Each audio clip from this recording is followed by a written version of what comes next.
Let's make quick and easy orange chicken using savory orange from Odip.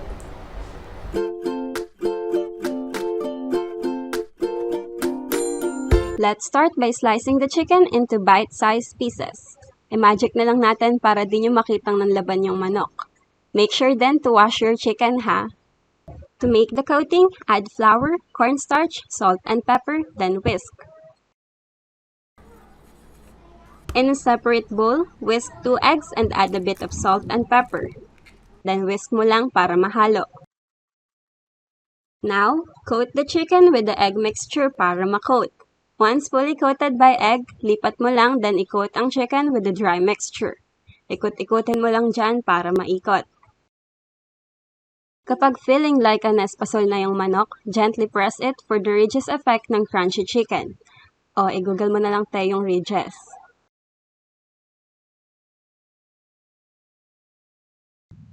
Smooth transition kasi ang kalat na te. Smooth yan. Now, get your pan dahil nandito na tayo sa frying part. To fry, binuksan ko lang ang aming apple stove.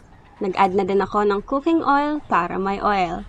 After makipagmaibataya at mapaso sa kawali, add your chicken and fry until golden Alyanna brown. Now, listen to frying effect dahil wala na akong masabi.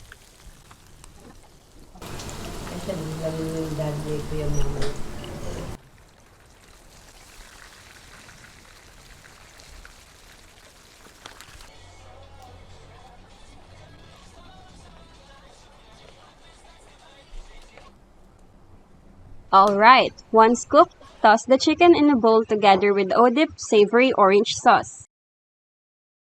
What's good about using Odip sauces is that you don't have to go through the hassle of making your sauce from scratch.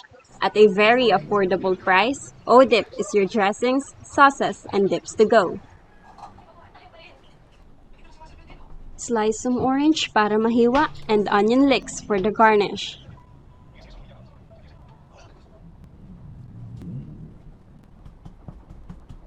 Oh, di nyo kaya ang cutting skills.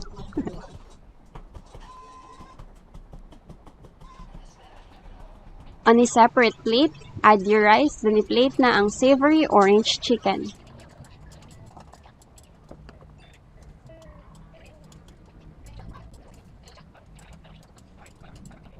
Add the orange and onion licks for garnish. You can also add more sauce depending on your choice dahil buhay mo naman yan. And that's how you make a quick, affordable, and easy ulam.